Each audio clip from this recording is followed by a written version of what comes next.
Assalamualaikum warahmatullahi wabarakatuh, teman-teman di seluruh Nusantara yang satu hobi dan sama-sama masih pemula di dalam dunia pengolahan logam.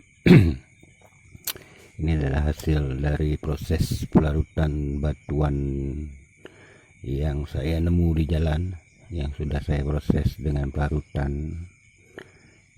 Ini adalah hasil eksperimen saya sebagai pengganti sianida.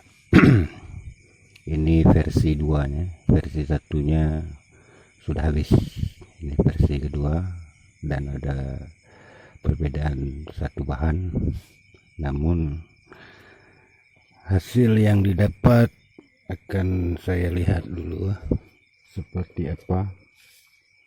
Ini sudah saya larutkan selama seharian dan sudah saya masukkan zinc untuk melihat apakah logam pada material batuan yang saya olah ini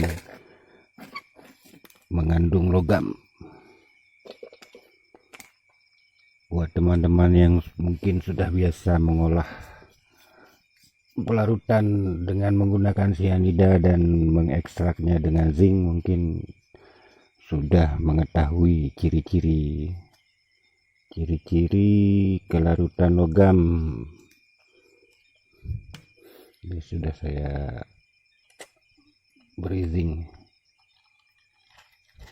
Ini belum lama, masih baru sekitar setengah jam. Dan seperti ini zincnya sudah menghitam. Ini adalah tanda-tanda logam sudah terlarut dan bertransisi ke zinc seperti ini.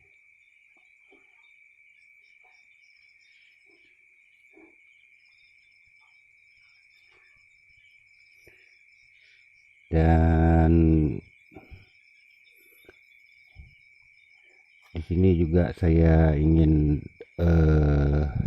mohon maaf buat teman-teman karena saya tidak aktif di YouTube untuk membalas komen atau menyapa teman-teman semua, tapi kali ini saya akan mencoba membahas sedikit masalah TDS yang kemarin saya sudah buat video mengenai bagaimana cara menggunakannya. Karena saya masih pemula, sebetulnya video kemarin adalah uji coba seperti apa sebenarnya menggunakan TDS ini. Seperti yang teman-teman ketahui, bahwasanya TDS adalah difungsikan untuk mengukur zat padat yang terlarut pada cairan, seperti arti dari TDS ini total dissolved solid, atau jumlah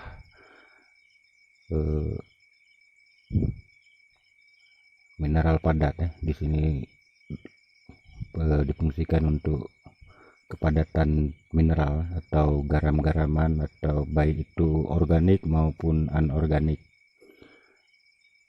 yang solid atau padat. Dissolved yang terlarut, larut, solid, padat.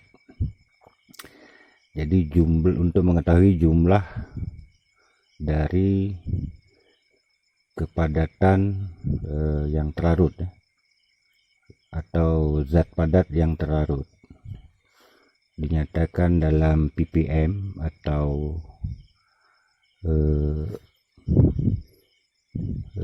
part per million, atau juga bisa miligram per liter daripada air pada zat cair.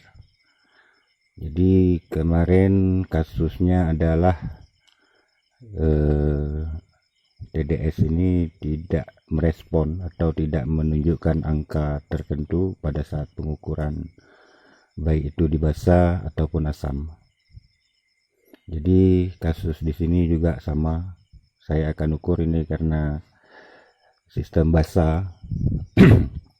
Saya mengolahnya secara sistem basah, jadi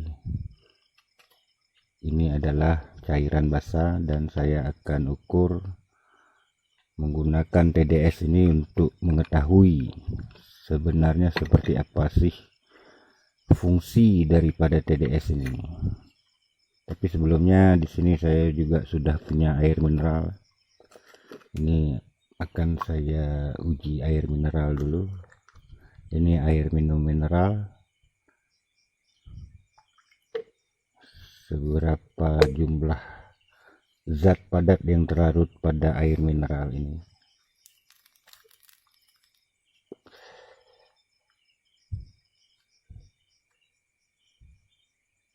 Ini akan saya tahan.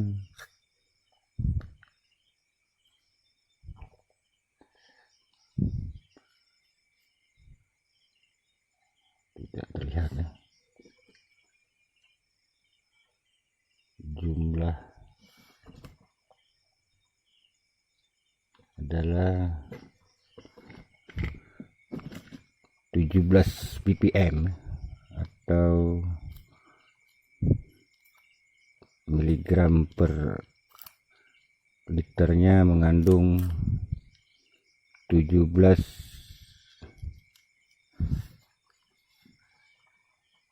zat padat yang terlarut atau mineral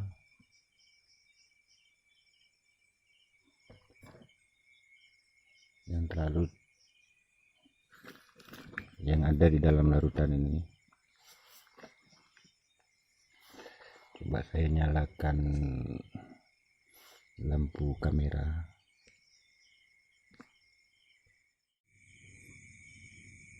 Baik, ini menunjukkan angka 17 ya. 17 ppm. Dan akan saya uji. Ini adalah larutan basah, pelarut basah, sistem basah, karena saya menggunakan pengganti cyanida, alternatif pengganti cyanida. Ini prosesnya adalah basah, bukan asam. Ini akan saya ukur.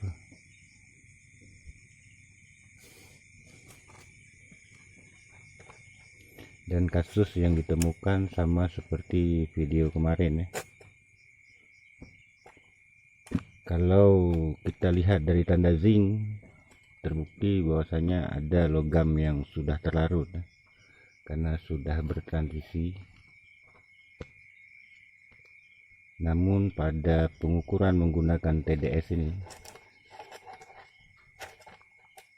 sama sekali tidak tertera satu angka pun, seperti kata Mbak Sri Mega, bahwasanya kemungkinan pada video pertama saya, Mbak Sri Mega mengatakan kemungkinan karena belum ada logam, tapi ini sudah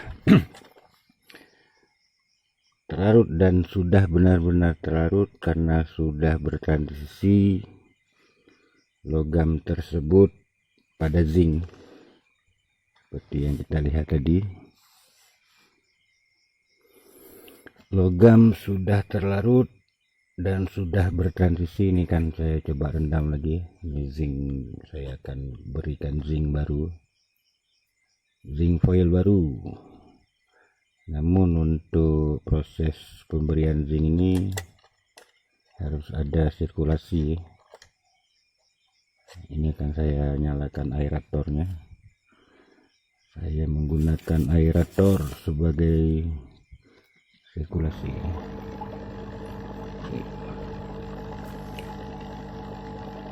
Seperti itu dia teman-teman, sehingga di dalam menggunakan TDS ini kita juga harus, inilah fungsinya kenapa saya, ini maksud saya kenapa saya mencoba mencari tahu seperti apa sih sebenarnya menggunakan TDS ini. Namun kalau kita kembali kepada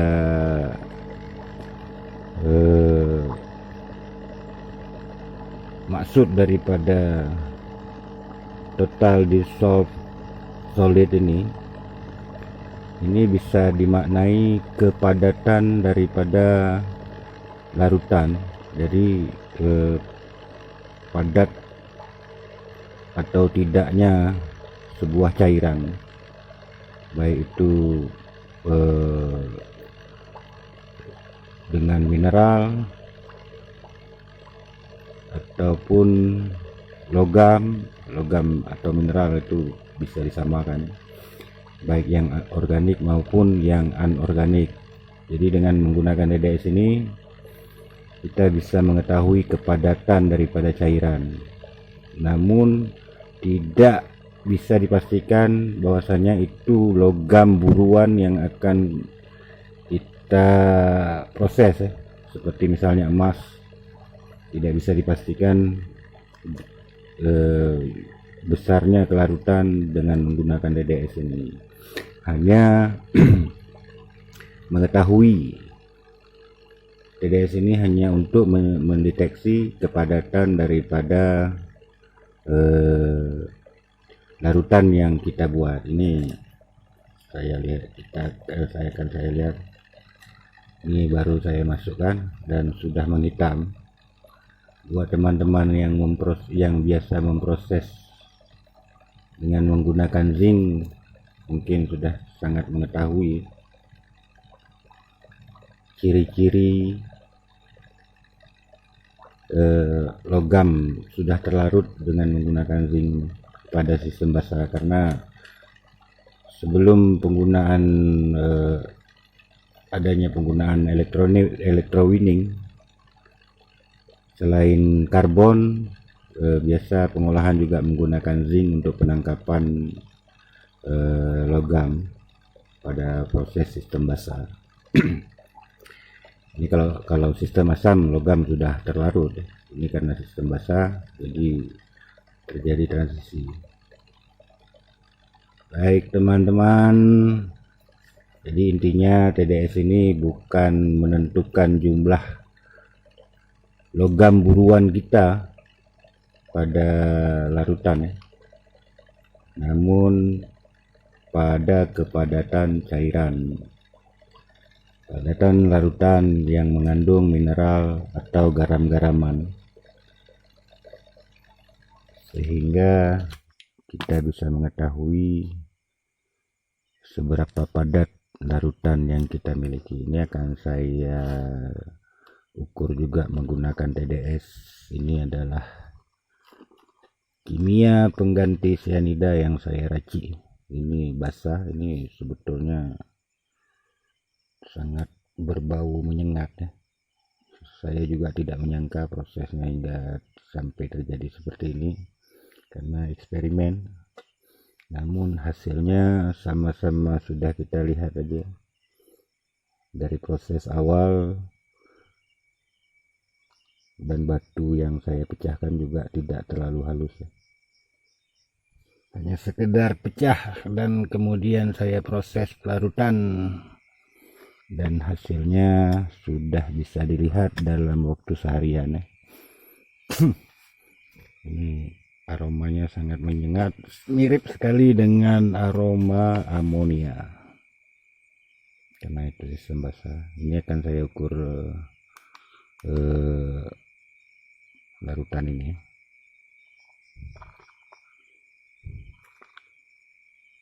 Dan menunjukkan angka 9.712 ppm. Nah ini apakah ini mengandung logam? Ini hanya masih pelarut ya, pelarut sistem basah, dan ini adalah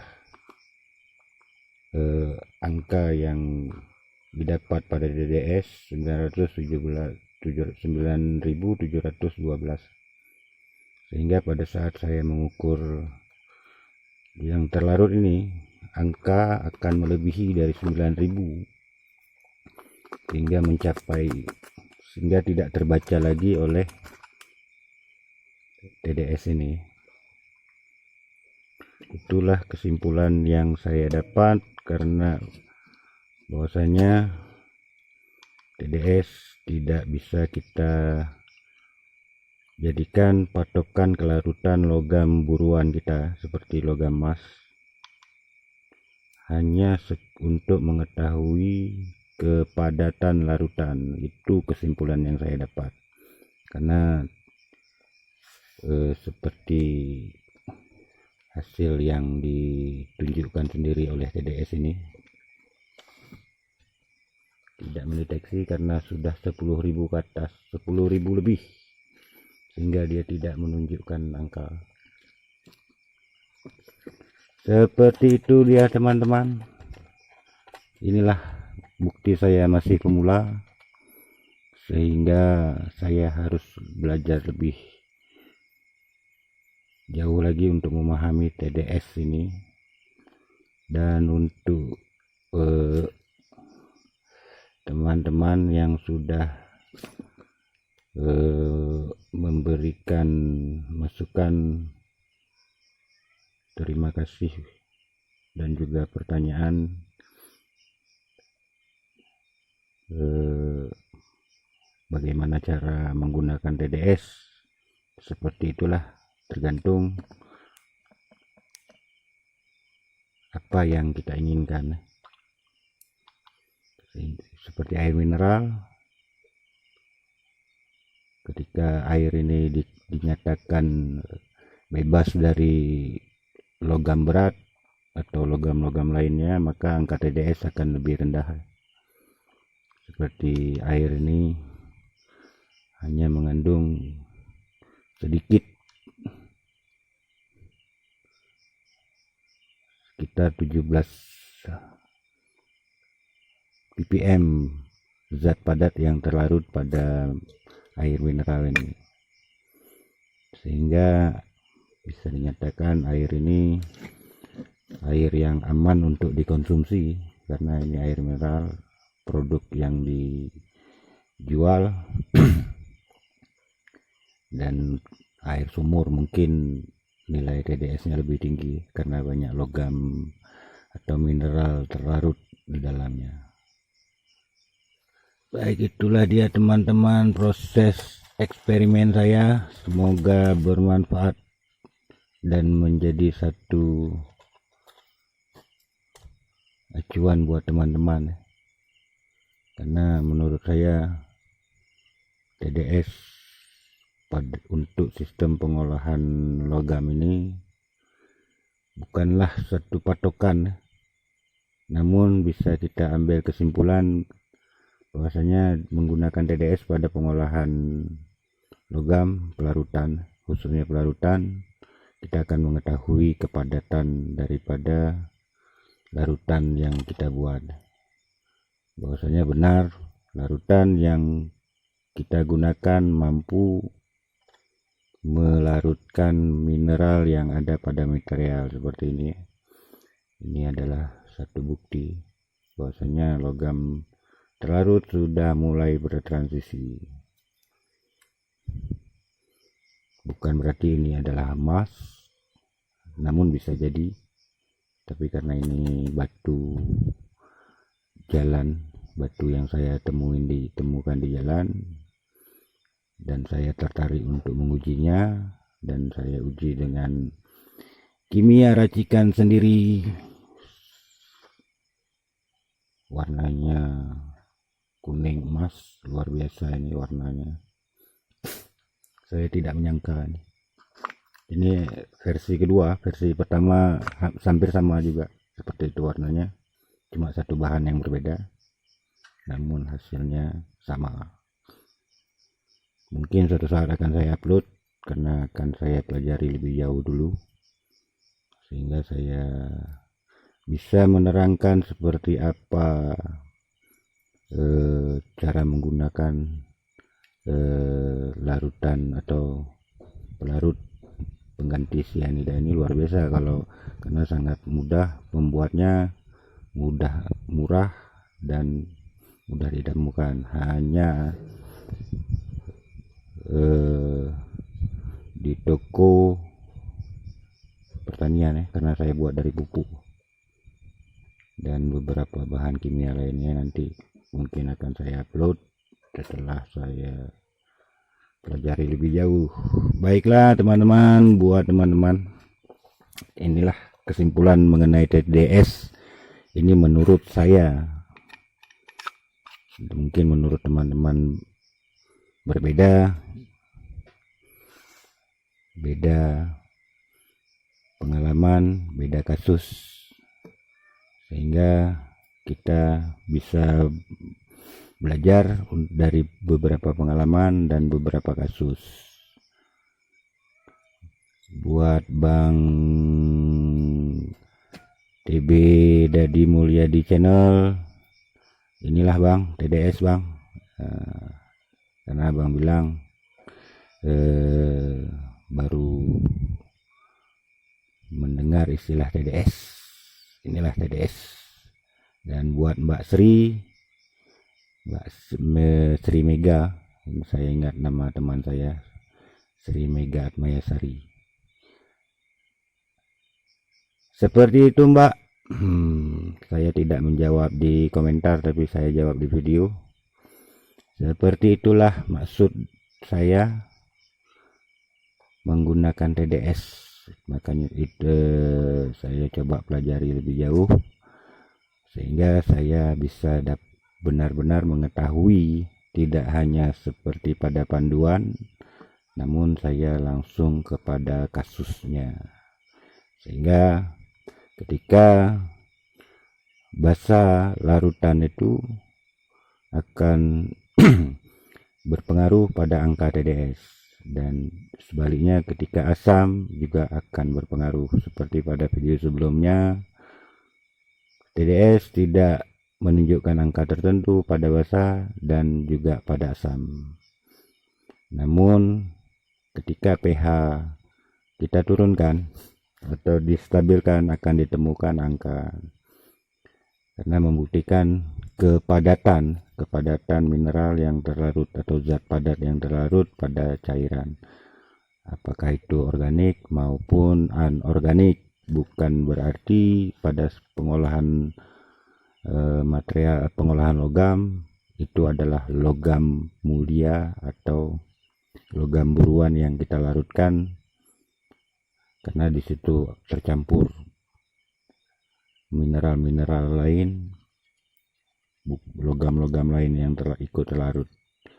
Begitu Mbak Sri. Terima kasih Mbak Sri yang telah terus mengikuti channel saya.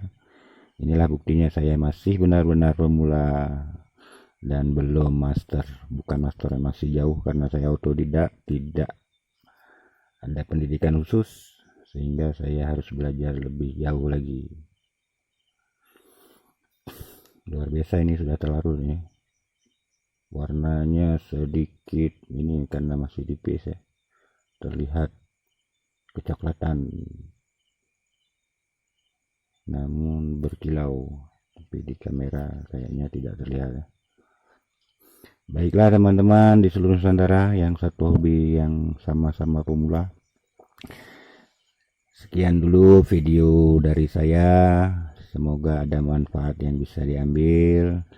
Jika bermanfaat, bagikan ke teman-teman. Jika tidak bermanfaat, sembunyikan saja, karena saya masih pemula. Baik, mohon maaf sebelumnya, saya tidak aktif ya. Dalam beberapa hari ini saya tidak aktif di YouTube, dan mengenai pengolahan tong mini yang saya buat videonya sedang diproses electrowinning, karena kemarin mesin airnya rusak, jadi tidak bisa disirkulasi ke bak electrowinning. Nanti akan saya upload juga prosesnya. Baik teman-teman, terima kasih, sampai ketemu di video selanjutnya. Wassalamualaikum warahmatullahi wabarakatuh.